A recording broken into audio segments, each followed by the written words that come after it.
Olá, graça e paz, minha amiga, meu amigo que acompanha diariamente a nossa meditação sobre a Palavra de Deus no Santo Evangelho, nesta quinta-feira da 10ª semana do Tempo Comum. Estamos acompanhando a leitura do Evangelho de Nosso Senhor Jesus Cristo, segundo Mateus. Iniciamos exatamente esta semana, na segunda-feira, com a leitura do capítulo 5º do Evangelho de Mateus. Um evangelho que, como nós estamos dizendo, ele é estruturado numa ordem de 5 sermões. Mateus faz ver 5 sermões que Jesus proclama ao longo desse evangelho. 3 anos de vida pública de Jesus que são sintetizados nesse evangelho segundo Mateus. E aqui tem uns momentos muito especiais na vida de Jesus. Por exemplo, esse sermão que é feito nesse monte onde Jesus fala para a toda a multidão. Depois tem um outro momento em que Jesus está em um monte em que ele se transfigura diante de Moisés e diante de Elias, que são imagens da própria Sagrada Escritura. O monte onde Jesus vai morrer, o Monte Calvário, é ali também um outro monte específico e que a gente deve prestar atenção nesse Evangelho de Mateus, e o monte do qual Jesus ascende, sobe aos céus 40 dias depois da sua ressurreição, e de onde Jesus envia os seus discípulos como pregadores do Evangelho. Hoje nós estamos em uma quinta-feira, e a quinta-feira para nós carrega uma memória. Então, se a gente pudesse falar de uma espécie de DNA desse dia da semana, qual é a memória que esse dia carrega? Imediatamente a gente pensa na memória da Eucaristia. É o dia no qual Jesus instituiu a Eucaristia. Corretíssimo. Porém, nesse dia também acontece sempre a festa da Ascensão, 40 dias depois da ressurreição de Jesus. E esse dia carrega, portanto, a memória de Jesus que volta ao Pai e que permanece conosco. É numa quinta-feira que Jesus diz assim: eu estarei com vocês todos os dias até o fim dos tempos. E é também numa quinta-feira, de acordo com a memória litúrgica, que a gente recebe de Jesus esse mandato de anunciar o Evangelho. Portanto, é um dia que recorda para nós a missão. Mas um outro dado que é interessante é que é numa quinta-feira que Jesus também dá para os seus discípulos, para as suas discípulas, o mandamento novo. Eu vos dou um novo mandamento, que vos ameis uns aos outros, assim como eu vos amei. E isto para nós dá um tom muito particular para fazermos a leitura da Bíblia. É verdade que a gente sempre presta atenção no contexto onde os fatos acontecem, no contexto da comunidade para a qual o Evangelho foi escrito. Por isso a gente tem insistido sempre que o Evangelho de Mateus é um evangelho que é escrito para uma comunidade que já conhecia a Bíblia, que conhecia as promessas de Deus do Antigo Testamento, e Mateus vai construindo o seu Evangelho de modo tal que as pessoas vão identificando tudo aquilo que estava prometido, e como Jesus é aquele que realiza essas palavras. Mas nós temos também um outro contexto que nós vimos, que é um contexto de escuta, que é o contexto no qual você e eu estamos agora ouvindo esse Evangelho. E esse contexto é interessante porque eu dizia, estamos numa quinta-feira, é o dia em que fazemos a memória que Jesus nos deu um mandamento novo, que é o mandamento de nos amarmos uns aos outros. Isto é muito importante, com esses ouvidos e com essa atenção, escutar a palavra do Evangelho. O capítulo 5º de Mateus, hoje nós vamos ler dos versículos 20 ao versículo 26. Está dentro do grande sermão que Jesus faz, chamado o Sermão da Montanha, depois de Jesus ter anunciado as bem-aventuranças, e depois de termos escutado ontem Jesus dizendo que ele veio para levar a lei à sua plenitude. Ele não veio para abrogar a lei, ele veio para levar esta lei à sua plenitude. Ele disse que nem sequer um tracinho desta lei passaria sem que fosse cumprida. Portanto, Jesus é aquele que vem para fazer o cumprimento da lei, fazer com que a lei seja cumprida. Mas à luz daquilo que nós ouvimos ontem na leitura da carta de São Paulo aos Coríntios, a segunda carta aos Coríntios, nós estamos aprendendo também que a aliança, que a lei como Jesus vem vivê-la, essa orientação que Jesus dá para a vida nossa, e ele as apresenta naquelas 8 bem-aventuranças, e aquelas são a plenitude dessa lei que Moisés tinha dado para o seu povo, Deus tinha dado ao seu povo a partir de Moisés. A plenitude dessa lei é o amor. A letra em si mesma, ela mata, o espírito é que dá vida. Hoje em dia, sempre quando vão interpretar certas leis, as pessoas gostam muito de contextualizar, dizendo que é preciso conhecer a mente do legislador. Ou seja, o que é que a lei realmente está querendo salvaguardar, tutelar. Não basta simplesmente fazer uma leitura literal da lei, é preciso que a lei seja compreendida no seu espírito, o espírito da lei. E é Jesus esse que vem e dá para nós o espírito da lei. Por isso que a gente celebra a vinda do Espírito Santo, justamente no dia de Pentecostes, que era o dia em que o povo de Israel recordava que tinha recebido de Moisés a lei.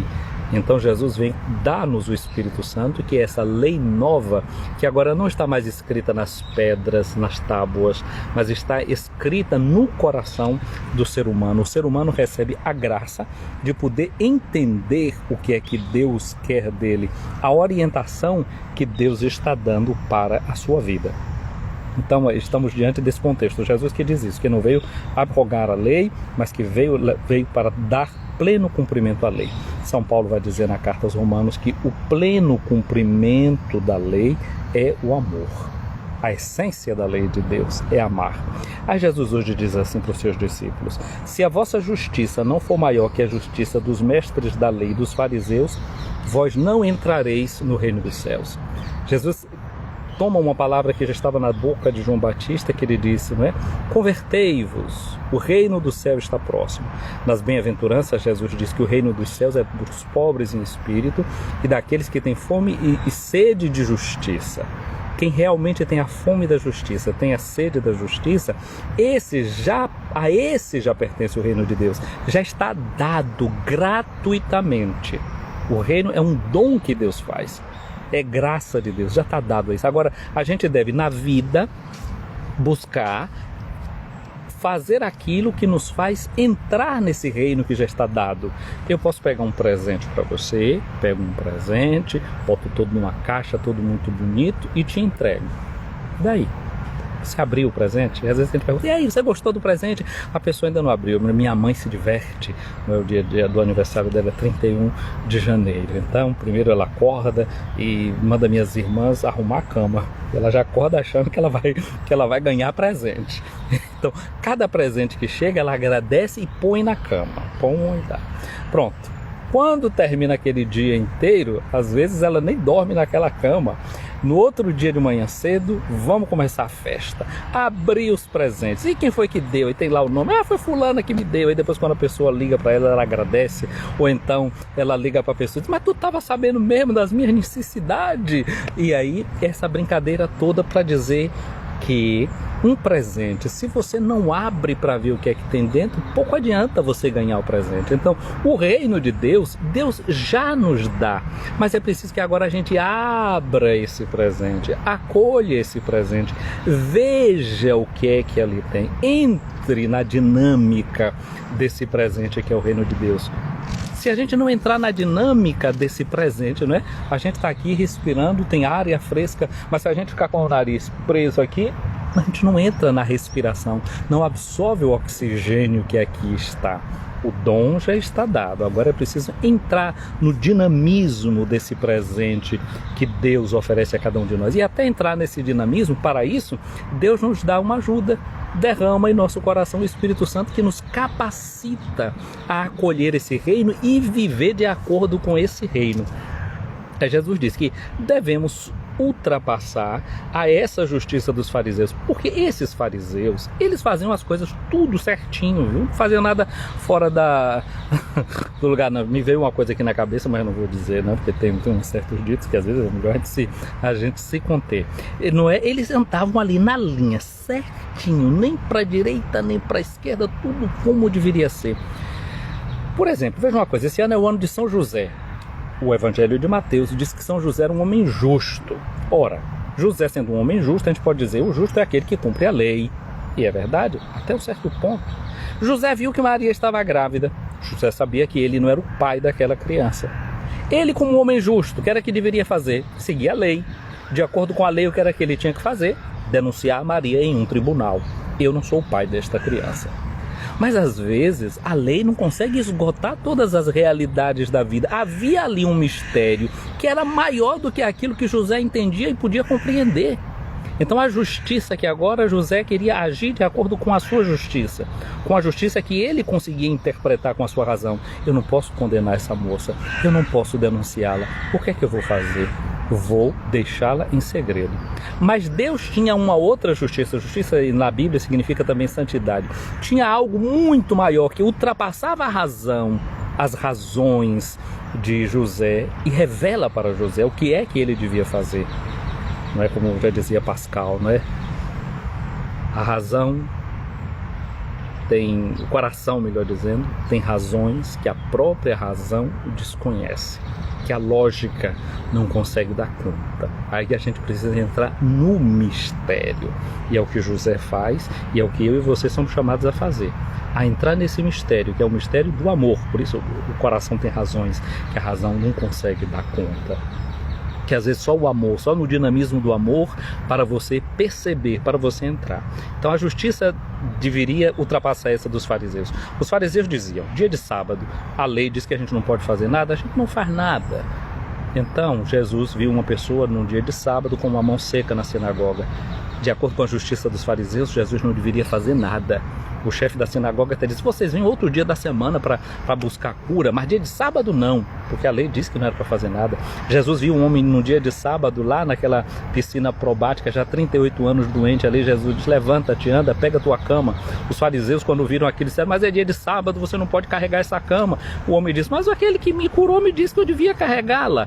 Vejam só como a justiça dos fariseus ia até certo ponto. Mas olha que os fariseus também não eram tão assim cumpridores à risca da lei.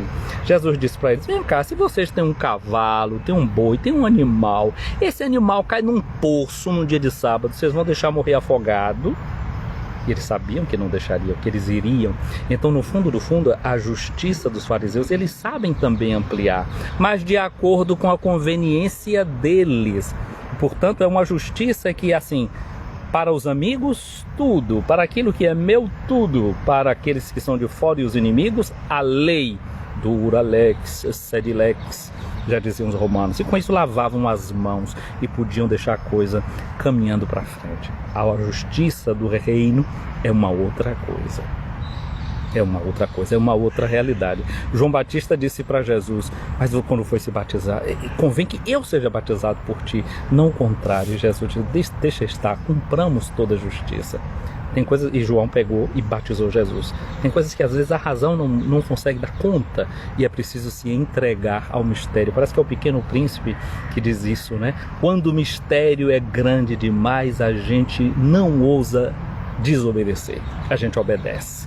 Então, aí Jesus continua aqui na sua conversa com essa multidão que está lhe escutando. Vós ouvistes o que foi dito aos antigos. O povo de Israel começa as suas orações com as suas bênçãos todos os dias, repetindo Shema Israel, Adonai Eloheinu, Adonai Echad. Escuta, Israel, o Senhor é o teu Deus, o Senhor é o único. A escuta é muito importante para o povo de Israel, mas escuta é uma palavra na qual está contida também, ou melhor, a obediência, aquilo que eu dizia do Pequeno Príncipe, que diz que quando o mistério é grande a gente não ousa desobedecer. A desobediência significa essa capacidade de escutar, mas escutar não apenas o que está na letra, escutando sobretudo os sopros do Espírito que estão contidos nesta lei, que tem uma única finalidade: provocar vida, dar a vida. A gente diz no credo que o Espírito Santo é o Senhor que dá a vida. Portanto, Ele que inspira a Escritura só pode fazer uma coisa em relação a nós: nos dá a vida. Aí Jesus diz assim, olha só o que foi dito para os antigos, não matarás, não matarás. A letra muitas vezes mata, o Espírito é aquele que dá vida. Então entrar nesse Espírito que dá a vida, não matar, não tirar a vida do outro. Ele diz assim, quem matar será condenado pelo tribunal.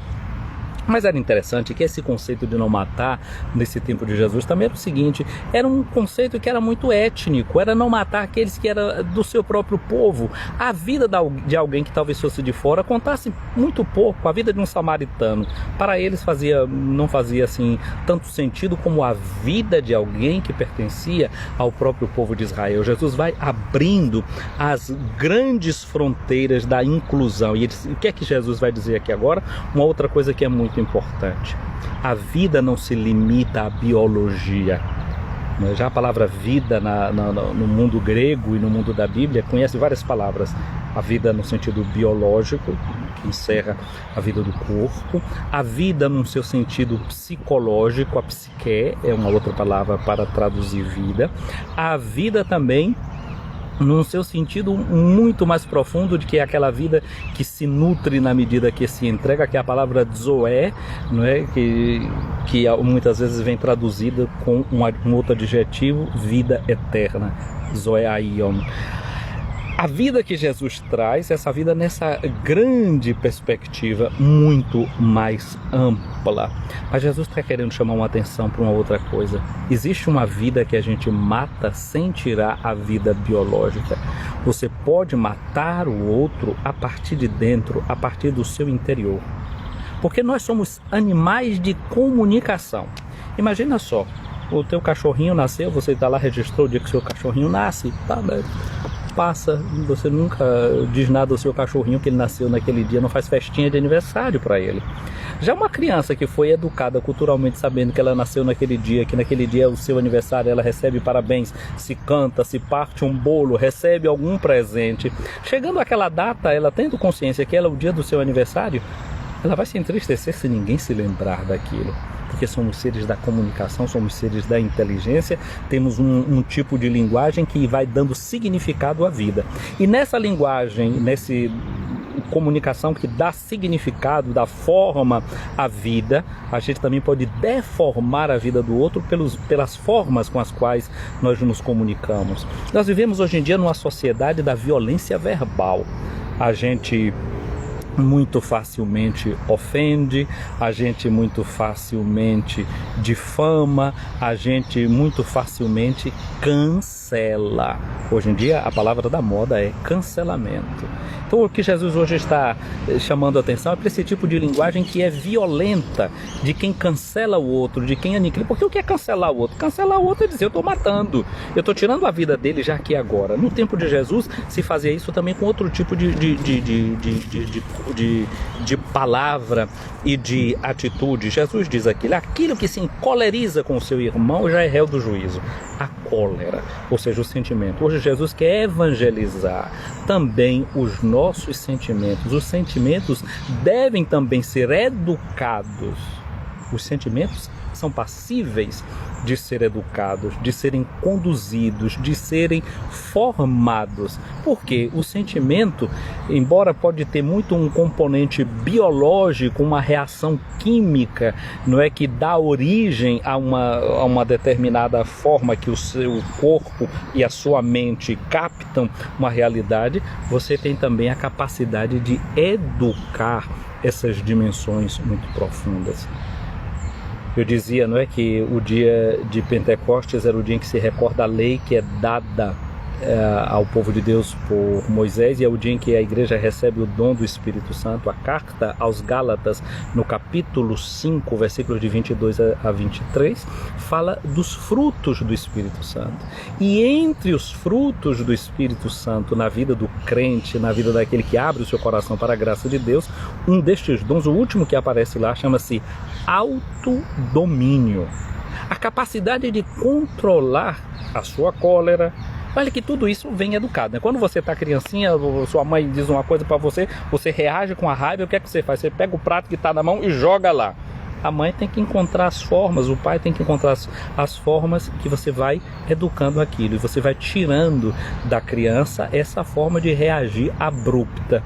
Claro, você se encoleriza, alguma coisa não está bem, você não nega que aquilo te incomoda, mas você não sai mais quebrando os pratos por aí afora.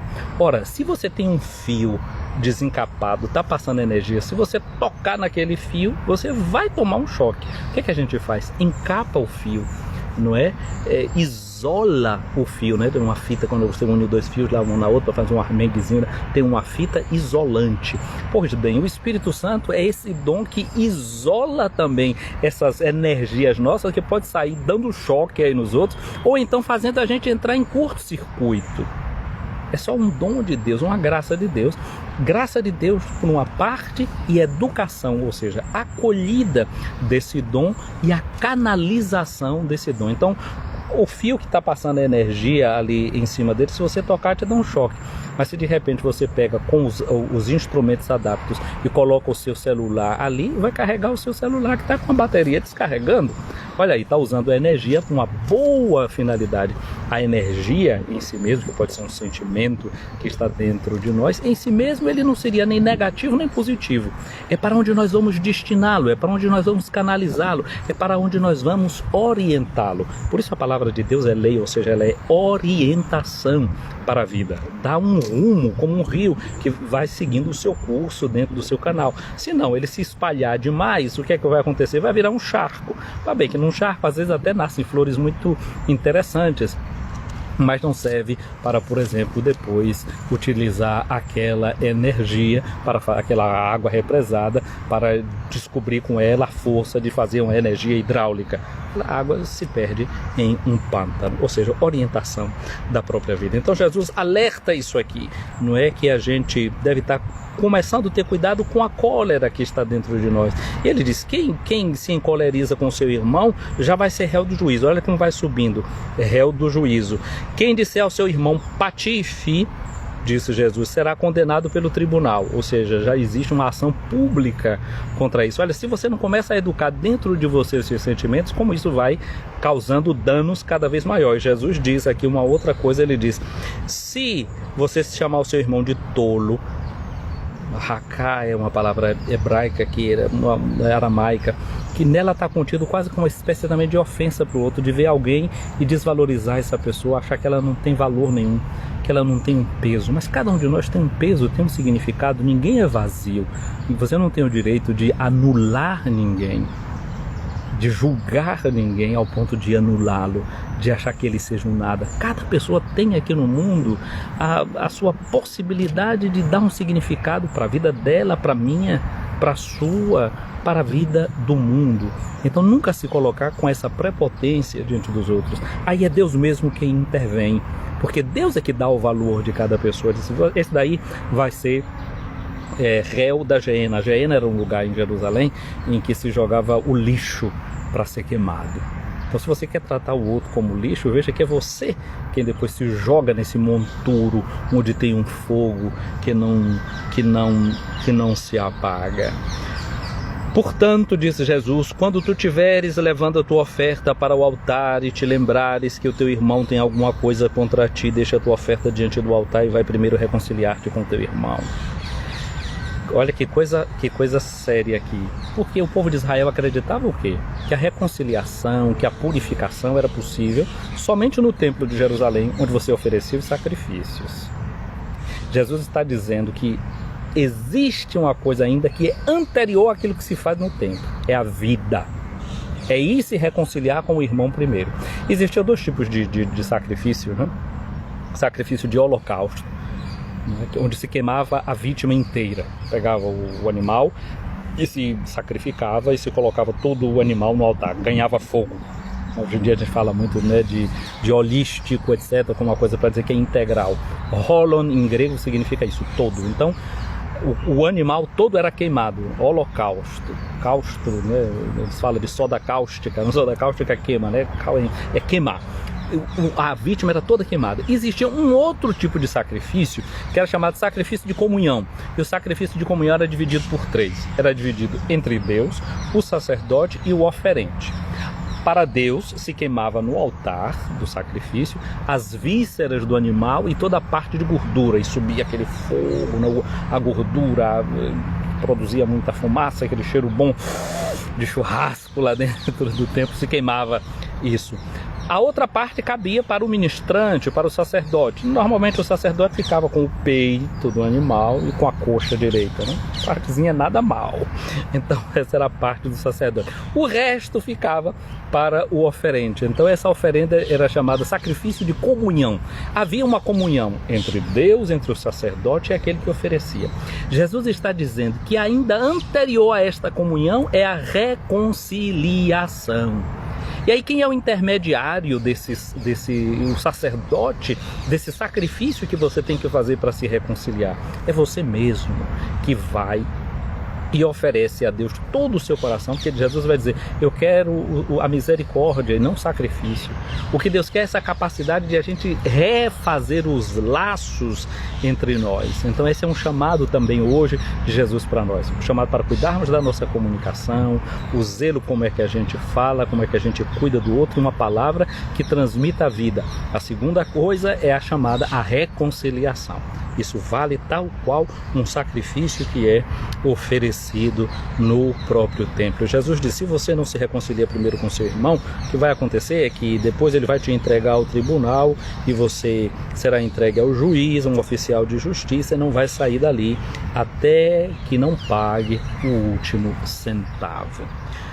Portanto, minha amiga, meu amigo, nesse dia de hoje em que a gente está ouvindo Jesus dizer essa palavra, não é? De orientação para a nossa vida, o que foi dito aos antigos é para não matar. Eu digo a vocês que não se encolerizem nem falem mal uns dos outros. A gente então entra no espírito daquilo que nós lemos em João no capítulo 13, versículo 34. Eu dou para vocês um mandamento novo, que vos ameis uns aos outros como eu vos amei. Existe um cântico muito bonito que nós cantamos na Quinta-feira Santa enquanto vamos levar as ofertas para o altar, o canto Ubi Caritas, onde o amor e a caridade, Deus aí está. E num passo daquele cântico diz assim, cessem lutas, cessem rixas, divisões, e esteja no meio de vocês Cristo Deus. Que no dia de hoje a gente aprenda a orientar o coração da gente, a linguagem da gente, para que a nossa linguagem não seja maligna, mas seja uma linguagem benigna, que comunique a bênção e o amor de Deus para todas aquelas pessoas que nós encontrarmos. E assim nós transmitamos o Espírito do Senhor. Quero desejar para vocês um dia abençoado. Esse vídeo para vocês aí do Brasil vai chegar quando o dia já vocês acordarem. Eu estou fazendo aqui uma madrugada para vocês, mas eu estou vendo algumas pessoas aqui presentes, né? Selene Feldro, estou vendo aqui, a Carla é do lado de cá mesmo, a Carla Gripe, que está aqui, e Leliane Cerqueira. Um abraço a vocês que aí no meio da madrugada brasileira acompanharam esse vídeo, a Carla que está pelo lado de cá escutando também. Pois bem, que no dia de hoje a gente possa fazer essa experiência e atender esse convite de Jesus, a reconciliação e a paz, a estender o nosso coração na direção daquelas pessoas com quem nós precisamos de verdade nos reconciliar e ver que isso cria a comunhão não apenas entre nós, mas também a nossa união com Deus. O Senhor esteja acima de ti para te proteger. O Senhor esteja diante de ti para te guiar. O Senhor esteja atrás de ti para te defender. O Senhor esteja ao teu lado para te acompanhar. O Senhor esteja dentro de ti para te abençoar. Venha sobre ti a bênção de Deus Todo-Poderoso, o Pai, o Filho e o Espírito Santo. Amém. Um dia abençoado para você, meu amigo, para você, minha amiga. Fiquem com Deus.